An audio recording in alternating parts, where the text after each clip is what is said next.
Eita glória, a paz do Senhor Jesus Cristo, meus irmãos, louvado seja Deus por mais um dia de vida, por mais um vídeo aqui no canal, por você, como sempre está aí comigo colaborando para o crescimento dessa obra, como eu sempre digo e sempre vou dizer. Eu plantei, vocês estão regando e Deus está dando o crescimento. E se você ainda não se inscreveu, se inscreve e ativa o sininho para o vídeo chegar até você. Todas as vezes que eu colocar o vídeo aqui, dá uma curtida maneira, deixa um comentário abençoado e compartilha também com quem você sabe que precisa ouvir a voz de Deus. Vamos ver o que diz aqui em Salmos 122, versículo 1. Orai pela paz de Jerusalém. Prosperarão aqueles que te amam. É o salmista Davi pedindo para nós orarmos pela paz em Jerusalém. E estamos acompanhando o que está acontecendo lá. O conflito entre Israel e a Palestina. E esse conflito, ele não é de agora, mas sim de anos. E vamos ver aonde se deu início a essa crise entre os dois lados. Louvado seja o nome do Senhor.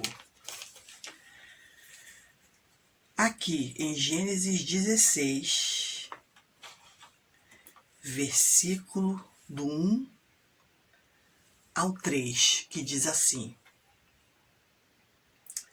Assim tomou... vamos do versículo 1. Eu estava lendo o versículo 3 já. Ora, Sarai, mulher de Abraão, não lhe gerava filhos. E ele tinha uma serva egípcia, cujo nome era Agar. E disse Sarai a Abraão, eis que o Senhor me tem impedido de gerar. Entra, pois, a minha serva, porventura terei filhos dela. E ouviu Abraão a voz de Sarai. Assim tomou Sarai, mulher de Abraão, a Agar, egípcia, sua serva, e deu-a por mulher a Abraão, seu marido, ao fim de 10 anos que Abraão habitava na terra de Canaã. Vocês viram o que aconteceu? Aí se deu início às duas brigas que estamos vendo hoje. Porque Deus, ele prometeu a Abraão uma descendência. Mas o que aconteceu?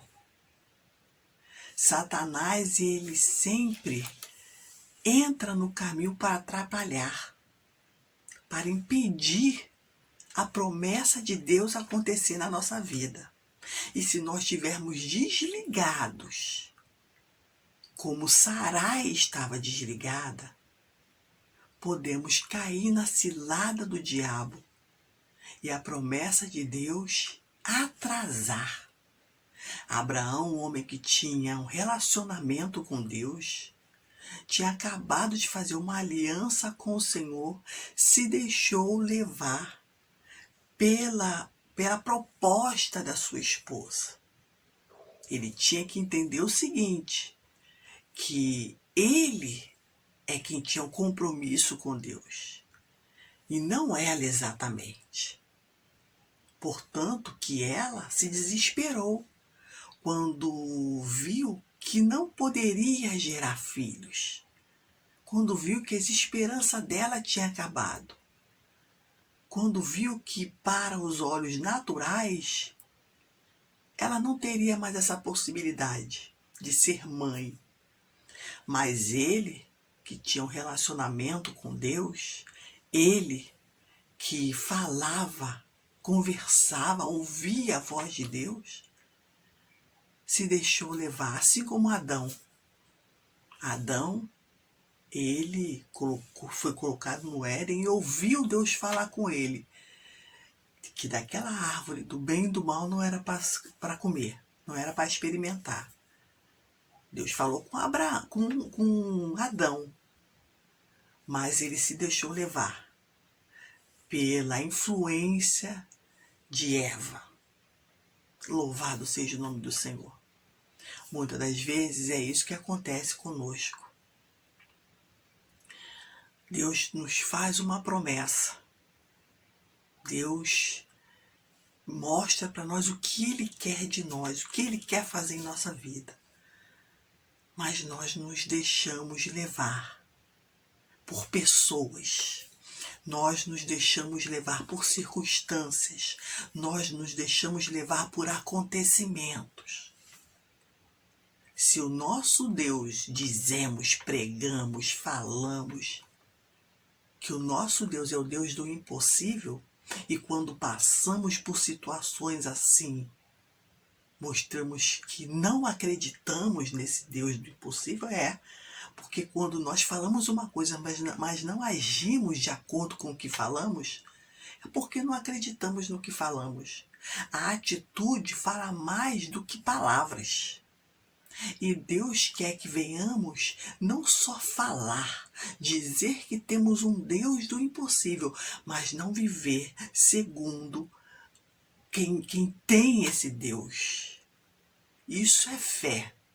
Fé não é só você falar que Deus do impossível é o Deus da sua vida, que Deus do impossível é o Deus da sua casa, que Deus do impossível é o Deus do casamento. Se na hora da prova, se na hora das circunstâncias contrárias, das situações contrárias, você agir diferente, é porque você não acredita em Deus. Não sei o que você está passando na tua vida, mas uma coisa eu digo: Deus não quer só palavras, Ele quer comportamento de quem acredita. Fé é comportamento. Eu não posso dizer que tenho fé se eu não estou agindo como tal. Sara, ela acreditava no Deus do teu marido. Mas Abraão, ele tinha um relacionamento com Deus. Ele tinha intimidade com Deus. E ele não agiu como tal. Ele se deixou pela circunstância, ele se deixou levar pela influência de sua esposa e tomou a serva para ter um filho através dela. E desse filho nasceu Ismael, que hoje são os árabes. Depois de algum tempo, depois da promessa se atrasar, porque Isaac era para ter nascido antes, mas por eles terem dado um jeitinho na promessa, esse é o nosso mal. É querer dar um jeitinho na promessa.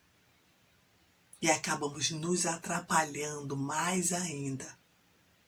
Mas a promessa se cumpre. Se nós continuarmos na posição, a promessa vai se cumprir.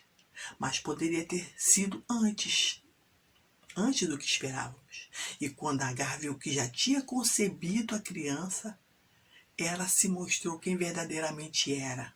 Uma mulher que era escrava, uma mulher que era serva, passou a viver arrogantemente com Sara, passou a ficar soberba, passou a se achar. E Sara viu a besteira que ela fez. Aleluia. E é isso também que acontece. Quando agimos errado, as consequências são erradas. Quando agimos errado, as consequências são para nos dar dor de cabeça. O que Deus falou para o povo de Israel quando entrou na terra do Egito? Lança fora todos os cananeus, todos os jebuseus, lança fora toda aquela gente lá. Porque se vocês deixarem eles vão ser pedra nos vossos olhos. Portanto, irmãos, se Deus te fez uma promessa, espere por essa promessa. Não se desespere, mas espere para que tudo venha estar perfeito do jeitinho que Deus quer. Aí a gente quer botar a culpa em Deus. Ah, Deus, por que está acontecendo isso? Ah, se Deus existe, por que está essa guerra lá, meu Deus do céu, em Israel? Se Deus existe, por quê? Por causa de duas pessoas que não esperaram a promessa de Deus se cumprir, mas se adiantaram, passaram à frente. Por que muitos crentes hoje estão derrotados? Porque passam à frente de Deus. Querem ajudar Deus a fazer as coisas. Deus não precisa de ajuda nenhuma. Aí depois de um tempo nasceu Isaac, que é o filho da promessa. Mas aí o filho da promessa com o filho do desespero estavam sendo criados juntos. Se assim que Agar concebeu, deu problema na relação de Sara com ela, de Abraão, na relação dos três, imagine ao longo da vida. Sara viu Ismael debochando de Isaac e deve ter sido um conflito ali, né? Abraão ficou no meio entre a cruz e a espada, porque era filho dele. Mas isso tudo é consequência do erro. Colheu, plantou. Se eu estou colhendo o erro, eu vou se eu estou plantando o erro, eu vou colher erro.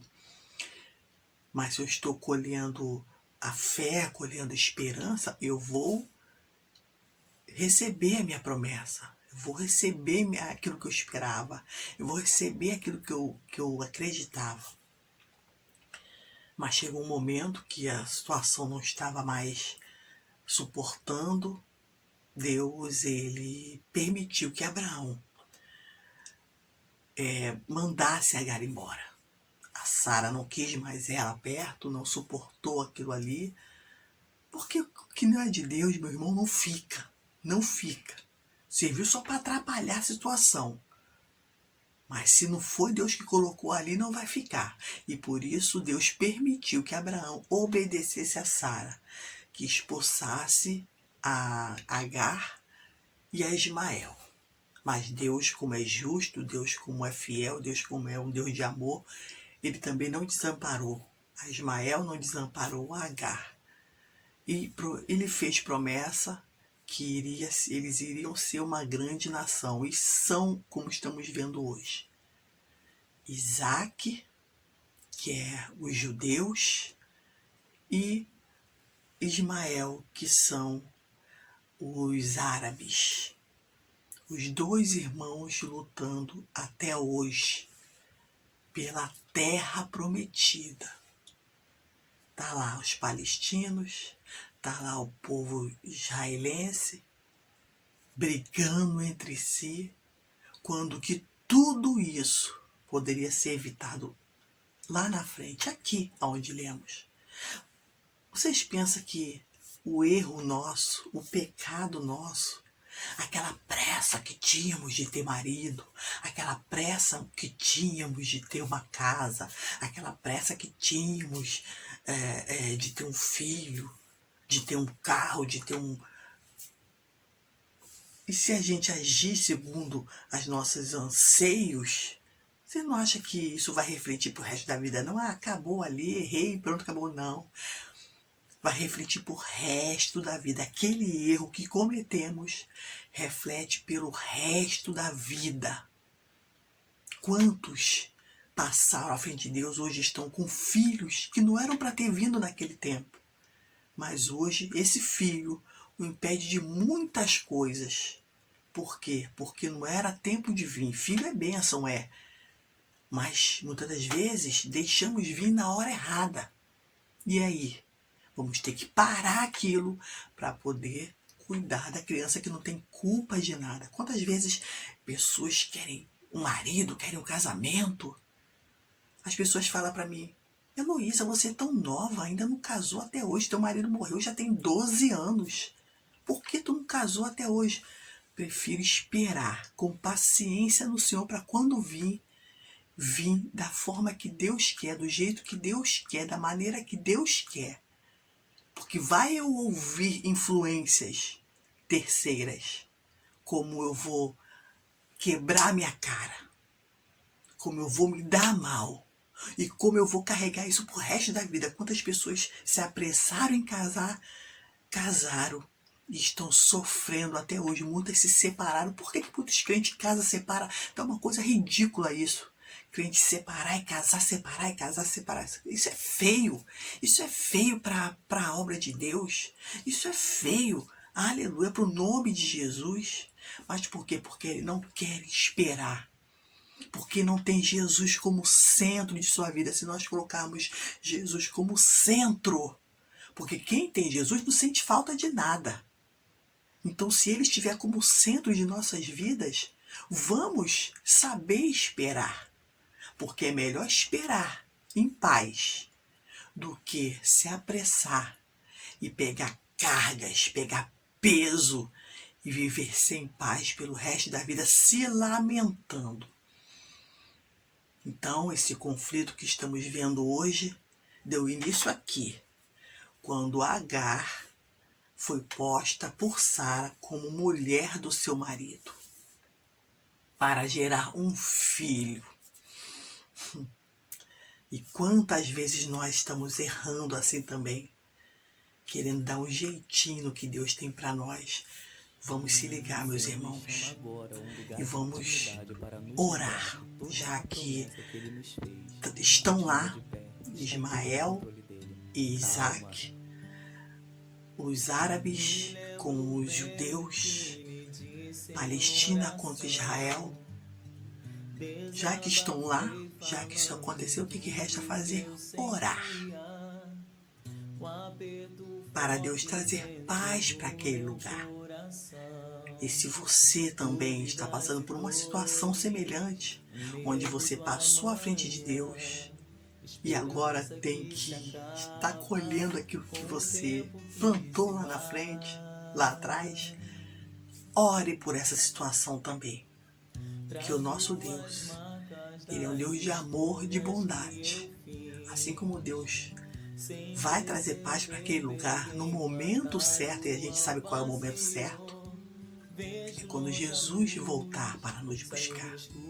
Agora aquele povo lá não vai ter paz, vai viver assim, em luta, em guerra. Enquanto Jesus não voltar, vão continuar assim. E a paz vai vir quando Jesus surgir nos altos céus, surgir nas nuvens e vir nos buscar. Amém? Mas Ele dá graça. Ele vai te dar graça para você lidar com essa situação. Tá bom? O erro não pode mudar mais. Aconteceu. Mas Jesus vai te dar graça, vai te dar força. E sabedoria para você agora, a partir disso, a partir de agora passar a tomar sábias decisões. Todo crente tinha que fazer isso, aprender a tomar sábias decisões. E as sábias decisões partem daqui, ó, da palavra de Deus. Vamos orar por Israel? Senhor, meu Deus e meu Pai, em nome de Jesus Cristo, nessa hora, Senhor, glorifico e exalto, Pai querido, o teu nome. Tu que és santo, tu que és Deus. Ah, Senhor. Então, aquele lugar, Pai, em tuas mãos, aquela terra, Deus, onde o Senhor, Deus, escolheu para o teu povo. O Senhor, Deus, libertou o teu povo do cativeiro do Egito para fazer, Senhor, o teu povo morar lá. E expulsou, Senhor, toda aquelas gente, todas aquelas pessoas, aquele povo, os pecadores que habitavam ali, para botar um povo escolhido seu. Mas o seu povo, Senhor da glória, por desobediência, por adorar outros deuses, Senhor, foram lançados, Pai, para fora daquela terra, Deus. Mas o Senhor teve a graça, a misericórdia de usar Ciro e fazê-los voltar. E quando eles voltaram, Pai querido e amado Senhor, os tiraram novamente, mas tudo aconteceu porque damos brecha para Satanás. E se foram tirados, Pai, porque deram brecha, Senhor. É porque não olharam para Ti, olharam para tudo e muito menos para Ti. É isso que acontece com o ser humano. Ele olha para todo lugar, menos para Ti, que é o autor, que é o consumador da nossa fé, que é um Deus de amor, de bondade, que é o Deus do impossível, que é o Deus todo-poderoso. E agora está lá, Pai, aquele povo lá brigando, Senhor, mas eu creio que o Senhor está no controle de tudo. O Senhor só pede para nós orarmos por eles. Então toma, Senhor, os judeus, toma, Senhor, os palestinos, toma, Senhor da glória, toda aquela gente lá, Senhor, porque eu creio que vai voltar. E a tua palavra diz que todo olho verá, toda a língua confessará que só o Senhor é Deus, e eles vão confessar também. Eles que agora não acreditam em ti, acham que o Messias ainda está por vir. E a outra parte, Pai, acha que Maomé, Senhor, subir aos céus. Mas, Senhor, nesse grande dia, Pai, todos vão confessar. Aleluia, que só o Senhor é Deus. Traga paz para eles e traga paz para nós, para o meu irmão e minha irmã, que porventura passou à sua frente. E agora, Senhor, tem que conviver com essa carga, Pai, que ela trouxe para si. Mas dê graça a ela, Pai querido, e ajude-a, Senhor, a lidar com essa situação em paz. E que através dessa situação ela venha aprender a ter atitudes sábias, a esperar em Ti. Temos que esperar em Ti, Senhor. Precisamos esperar em Ti. Ajude-nos a esperar em Ti. Em nome de Jesus. Amém. Graças a Deus, meus irmãos, fiquem na paz, que Deus abençoe. Vamos para a bênção apostólica. Que o Senhor te abençoe e te guarde, que o Senhor faça resplandecer o seu rosto sobre ti e tenha misericórdia de ti. Que o Senhor sobre ti levante o seu rosto, repreenda todo e qualquer mal e lhe dê a paz, em nome de Jesus. Amém. Que o Espírito Santo de Deus possa falar mais no seu coração, que Deus abençoe, que Deus traga paz para aquele lugar. E até o próximo vídeo, em nome de Jesus. Amém. Cada palavra cumprirei. Sou boca de Deus nessa terra. Deus venceu a guerra.